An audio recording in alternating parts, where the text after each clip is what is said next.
Released 2 games in 1 year. Who would have thought it was possible? Word Poker is out and available. What is Word Poker?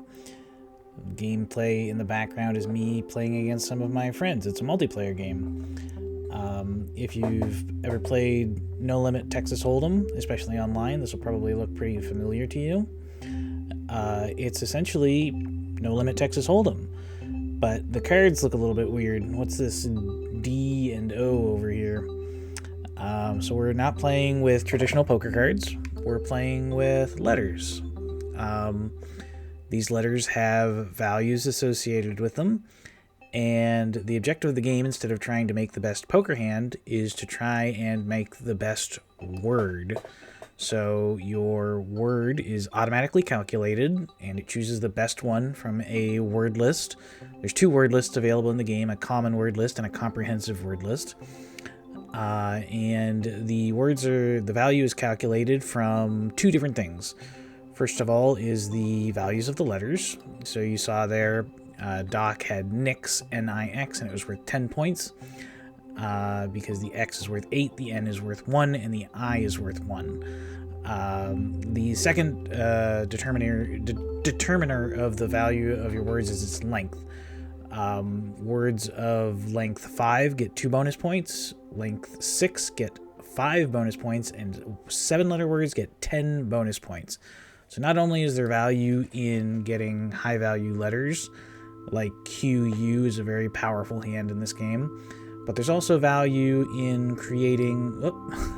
I was recording this at the time, so just hiding myself behind myself down there. Not only is there value in getting high-value letters, there's also value in making longer words. So, like, S's have more values, or things like ER, which are common endings to longer words. So there's a little bit of... we haven't really figured it out. Like, I came up with the idea of this game... It was about 2 months ago. I had the idea in a dream, if you can believe it. I woke up and told my buddy James, what if you played No Limit Hold'em but with letters instead of cards? And what if instead of trying to make a good hand, you were trying to make a good word? And he's like, that's an awesome idea. And then I tried to go back to sleep because I had just woken up kind of in the middle of the night. And I was so excited about the idea that I just started working on it and started figuring it out. This is my first multiplayer game. This is kind of a big deal for me because I've tried to learn multiplayer in the past and struggled with it, and finally overcoming that gives me a lot more options going forward as a game developer. I really like building experiences that I can share with my friends, so this is a huge deal, and there's going to be more to come in the future, absolutely. So I'm excited about that. I used Photon Fusion for the multiplayer layer. Shared mode specifically because it's running in WebGL so that you can play online in a browser, no need to download, no sign-ins, no registration. It's just you click on host game and it gives you a lobby code, and then other people put in that lobby code and press join game. Bam, you're playing. You can also choose some options at the start of the game, or whoever the host is. You can choose the starting chips, how quickly the blinds go up, which word list you use, and how long a player has to act. So there's a little bit of variability in how you play. What features does this game have?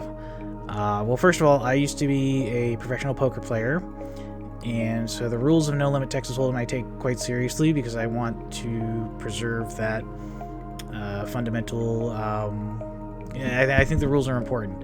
So things like dead small blinds are accounted for.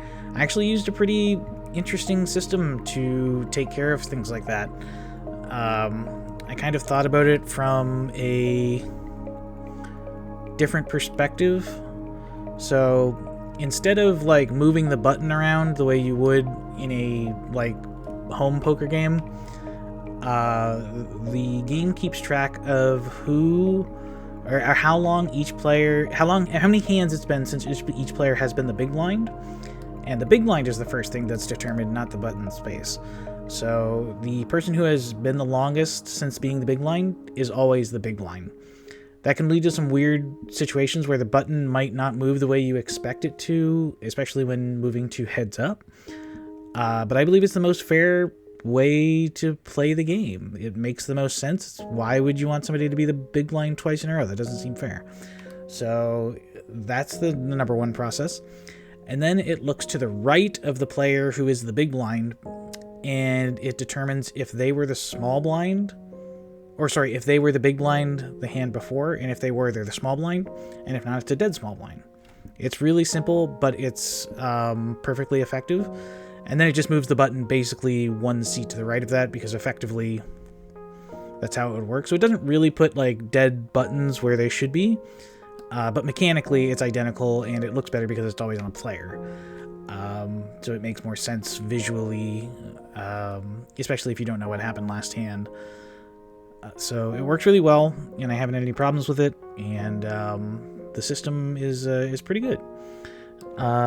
Side pots are accounted for and taken care of with grace.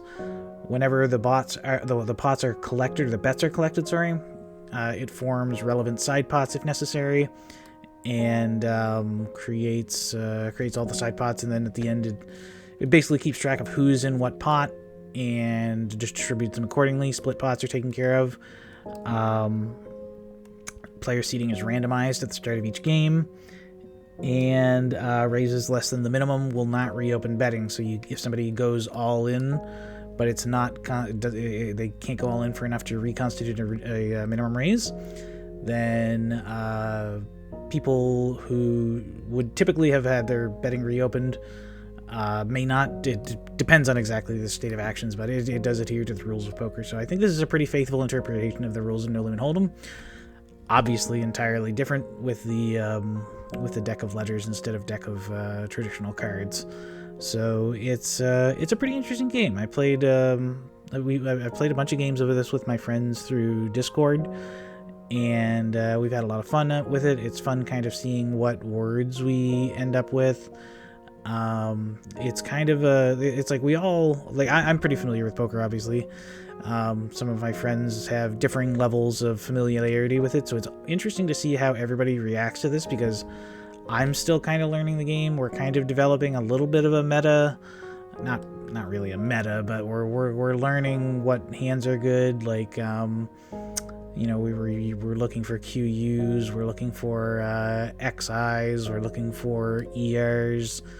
Vowel and S is good for making longer words. It's interesting. It's a whole new. It's got that layer of familiarity with the layer of something new. I think that's where a lot of interesting things lie in the creative space. So it's been a lot of fun, and I've really enjoyed building it, and I'm enjoying seeing what people are going to think of it.